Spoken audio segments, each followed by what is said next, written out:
Hello guys, welcome to our talk show. Today we are really honored to have invited a TED speaker and also the TED content distribution manager, Lisa Bu, to be on our show. Hi Lisa, welcome to our talk show. Thank you, it's an honor. How are you today? I couldn't feel better. It's very exciting to see so many people from the English education industry, and their talks are really inspiring and also so informative. I left China 23 years ago, so I don't always have the latest information, especially in the education field. So this is really eye-opening for me in a way. And your talk is really inspiring and very successful. Congratulations. Thank you. And then, as a TED speaker, this is something you must be really proud of. And can you share your experience with us? How did you make it? Well, it's really a surprise that that talk happened because originally I gave that talk during a company internal meeting. So we have this retreat every year, usually in fall. What do you do during the retreat? During the retreat, we spent 2 or 3 days. The whole company will spend 2 or 3 days in a city outside New York. So we can really focus on what we have done this year, what we should focus on next year. And during those work presentations, we're mixing some personal talks. And 2012, that was my first retreat after joining TED. So I thought, okay, I'm going to give a personal talk to introduce myself, because when I joined the company, I didn't give a self-introduction. I think. So I said, well, what's the most interesting thing about myself? It's my love for reading. So I gave that little talk. To my surprise, everybody loved the talk. I was okay, great, it's done. 2 months later, I was having coffee in the kitchen, and Chris Anderson, that's the owner of TED, came over, and he said, that's a really nice talk you give at the retreat. Would you like to do it again at the main conference? I said, oh my gosh, of course I would love to do it. So I basically gave the same talk. Of course, I rehearsed more and get some wonderful feedback from Chris Anderson and the whole curation team. The biggest challenge for me was to overcome the fear, the stage fright. Stage fright, because I was never a public speaker. We had some wonderful coach from Broadway to give us tips. Professional tips. Yeah, professional tips. Like, okay, you should frame your mind about this fear, about this nervousness in a different way. You feel nervous because this is a really important topic for you. And you also should think of this talk not as a performance. You should think of it as a gift to your audience. When you think that way, then the focus is on your receiving side. And on the day of the talk, on the day of the talk, the theater was big. There were about 1,500 people there, but it was very dark. I could hardly see many people. I can only see the first 2 rows of people. So before I went on stage, I was looking at that audience. I was thinking, I was telling myself, I bet every one of them, that person is either a book lover or a book writer. So I'm among friends. So you were imagining that, right? Yes, I'm imagining so that it's not threatening. This is a friendly crowd. And then because I'm a TED staffer, somehow I feel a sense of being a host. So I told myself, just treat this as a dinner table. You have some guests in your house, and I just want to entertain them with a good story. I want my guests to have a great time. That's what I told myself before I went on stage. Really good tips. So the focus was changed, right? From focusing on how you behave to how much you can give to share to the audience. Exactly. To your guests. Another good tip is, of course, practice. How many rehearsals have you done before? Did you done before the actual talk? I did 2 rounds of rehearsal. So the first round was several weeks before the conference. The rehearsal was in the office theater, and the whole curation team were there. They give you feedback, and then they also videotape the rehearsal. So afterwards, you can watch the video, and it's really hard to watch. But then you can have kind of, you have to force yourself to watch it. So you can have kind of self-criticism. you notice a lot of things that you do unconsciously. So like I really noticed that don't just walk around, just stand there and then have eye contact with the audience. Also, that practice gives you self-confidence. Once you practice enough times, you're so familiar with your talk. You don't recite the talk anymore. You tell the story in a more natural way. I don't need to worry about the time because they gave me 6 minutes. It's really strict. Once you practice enough time, I know I can hit that time stamp like that. I don't need to worry about time. So you don't get distracted. You can really focus on telling a good story to my guests. And believing in yourself, you can do it, right? You can do it within 6 minutes. Yeah. So those 2 things really helped. The rehearsal, the second round of rehearsal was the day before. So that was on the actual stage. We test our clicker. We test our slides, we test our microphones, so you feel comfortable with the technical aspects of the talk. Again, you don't get distracted when you are actually giving a talk. Yes. So it is kind of applied to all the TED speakers? Yes.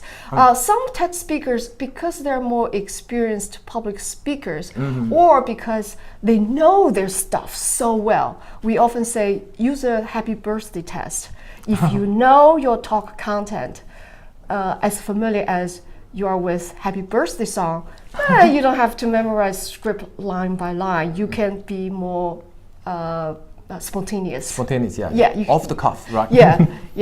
But for me, because I need to have that insurance, I didn't have the same experience, so I really memorized my script, but memorized so well, I don't feel like I'm reciting. I feel like it's naturally coming out. We watched it, and it was really natural and beautifully done. And I checked the video views the other day. It has reached more than 3 million. I think so. On our platform alone, I'm not on other platforms. There will be much more video views there. So that shows how popular and how successful your TED Talk is. I think the thanks is going to the idea itself. I don't really see. I care less about if people remember my name or like if if I have a great public speaking skill. I think the star. This is throughout TED Talks. The star of a talk is always the idea, not the speaker, not the performer. We don't want you to see, we don't want speaker to treat that talk as a performance. We want every speaker to treat that talk as a gift to the audience, to the world. Because that idea, if it's fresh and if it's strong, it's going to travel far. It's going to reach a lot of people and make an impact on that person or on that person's community or nation. Wow, really inspiring. So those are kind of like the criteria, right? You choose whether that idea is worth spreading or not. Exactly. It has to be fresh and strong. Yes. Oftentimes you probably think, oh, I'm just nobody. I don't have a very impressive resume. I'm not a celebrity. But hey, everybody has a very unique life experience. You just may have something that's worth spreading. Worth sharing. And you never know, somebody may just wait, that idea may be just right for someone. That's why there's so many TEDx events. It's quite popular in China. So maybe hundreds of them there. Hundreds of them in China. A lot of them are not celebrities. A lot of them you never heard of those speakers' name, but that doesn't mean that speaker's talk doesn't have a very powerful message, a very unique idea to convey, to share. So it's a very democratic process. Yeah, and usually maybe there's another thing related to TEDx you just mentioned. Yeah. Maybe some of the audience are not quite familiar with the difference between TEDx and TED. Maybe here is the right time you can tell them the difference. Okay, so TED conferences, we actually organize only 2 a year. TED is a very small organization. We have only 200 people. We just don't have the resources to organize many conferences. But many people, many audience say, can you come to my city to have a conference? We just say we can't. However, we want to respond, we want to satisfy that desire. So we have a program called the TEDx program that allows local volunteers to apply to get a license to organize independently a local events with local speakers giving talks in local language on topics that really matter to local community. I see. And So- they have to follow certain guidelines from There's, you, right? Yeah, there's some guidelines. For example, it cannot be a commercial event. You cannot turn that into a fundraising event or public or product release party. You cannot have your sponsor's logo on the stage. Also, you have to film those videos, and then you have to upload those videos, those talks, the TEDx talks, onto a central TEDx channel. So for China, the platform is Youku right now. For other countries, the channel is YouTube. Right now, we have more than 100,000 videos on TEDx channel Wow, on YouTube. That's officially the biggest YouTube channel. Like huge community. Yeah, huge community. Oftentimes, those TEDx events become a great pool of fresh ideas for the main conference to use. Yeah. For example, some of the most popular TED Talks, they are actually originated from TEDx events. I think some very, give you 2 examples. Yeah. Brené Brown, her talk about the power of vulnerability, and another talk remember that. about leadership by Simon Sinek. They are all from TEDx TEDx events. Oh, Yeah. So the TEDx events kind of like organized independently by by TED fans, right? But TED fans, really, Ah, yeah. We don't have staff member going there. No, it's really let go of the control. We trust the community. They know what speakers, what topics are most important, are most interesting to their audience. Yeah. Wow, great. And another thing I want to ask you on behalf of the audience is, we know that the maximum length of each TED Talk is 18 minutes. 18 minutes, right? Yeah. Why is 18 minutes, not more than that? That's a change that Chris Anderson made after he purchased TED Conference from the previous owner. Originally, when TED was a commercial conference, many talks are 30 minutes or longer. After Chris Anderson changed the conference from commercial to a nonprofit, he changed the length to 18 minutes because he thinks 18 minutes is short enough to hold people's attention span, but long enough to explain a complicated idea in some details. One example he likes to use is Martin Luther King Jr.'s I Have a Dream talk is 17 and a half minutes. Oh, okay. I see. Well, that's really interesting to know that. Yeah. I know, and I'm sure there must be some, big data and analysis behind it, right? Yeah. So it's not a randomly selected minutes. There's a reason behind it. Yeah. Calculated. Wow. Good. And how do you select TED speakers usually? Like you mentioned, you don't just choose celebrities or people who want to promote the product. You choose the people who have the idea that are fresh and strong. Yeah. Right? How can you identify them? There are so many people out there. Without certain criteria, certain way, you pick those people. Yeah. There are many sources. TEDx events are a great source. So if we discover some great speakers at the local events, we may invite them back to the main stage to give the talk. that happened to Simon Sinek and Brené Brown. We also have speaker nomination form on TED.com. Anybody can nominate others or themselves to be a TED speaker. So that's source number 2. Source number 3, we get a lot of recommendations from TED conference attendees, from existing speakers, from staff members. So it's a great source. Another source is the whole organization. We read like crazy. So you read news articles or you hear radio stories. You say, oh, that's an interesting story. Maybe I can try that person to see if he has idea for TED conference. So that's another source. So there are all kinds of ways to get nominations. Usually we receive tens of thousands of nominations each year, but we can only choose about 100 for each conference. Wow. Yeah. So it's a very competitive process. Yes. But that, because it's competitive, so the speakers we find are usually top-notch speakers. There's another interesting way we don't call it talent search because we're not looking for people with great public speaking skills. We call it idea search. So last year we did a global idea search online. So anybody can just use your cell phone, record like a 1-minute pitch, and then submit to TED.com. There's a website you can submit, and then we'll review, then we'll vote, and then we'll invite a small group of candidates to the New York office to give a 5-minute pitch. So then from there we pick. So the final list of 100 or so speakers is a combination of idea speakers we found from different sources. And from around the world. From around the world. Yeah.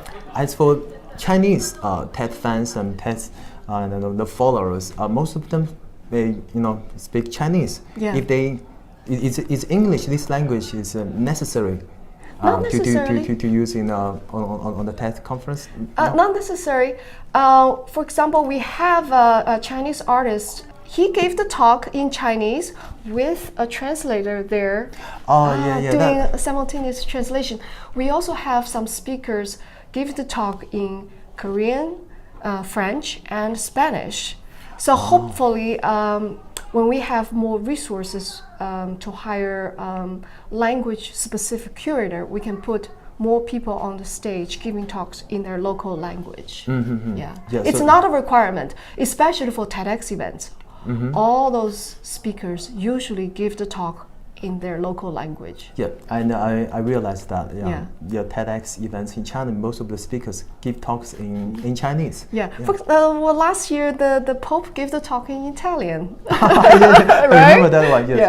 Yes. And also there must be a big group of translators who help with the translation, right? Yes. To help spread the idea into different countries where different languages are used. Yes. So we have only 200 people on staff. However, the secret sauce to the success is this army of volunteers. So we have volunteer TEDx organizers. We also have an even bigger volunteer community of TED translators. Wow, how big is the army? More than 30,000. Wow. More than 30,000. More than 30,000. And I believe there are several hundred in China translating TED Talks to Chinese. I always encourage people who are learning English to participate. Why? First of all, you can use and practice English. And second, you get to work with a veteran translator because our translation process, to make sure the quality is up to our standard. The translator, once you're done with translation, then a reviewer, a veteran translator, will come in to review your translation and give feedback or give you correction. You can learn a lot from that that's really correction. Good way to improve. Not only that, you can also learn an open source subtitling tool. Right now we use Amara.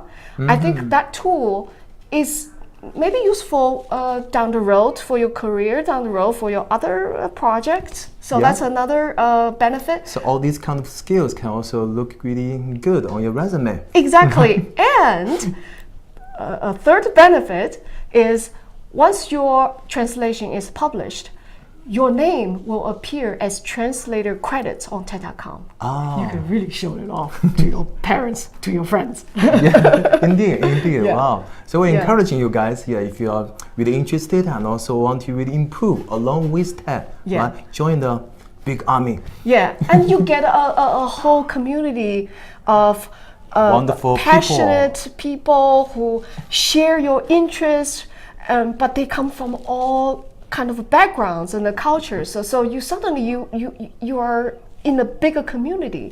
Yeah. So just so many different kinds of Many benefits. wonderful surprises might be there waiting for you. Yeah, I remember yeah. there was 2 years ago when I was at Vancouver attending the TED conference. I met a translator. Oh yeah, every conference we invite, we pay for their fee to go to conference. Usually we invite a dozen of them. Yeah. A dozen of them. Yeah. How they're picked?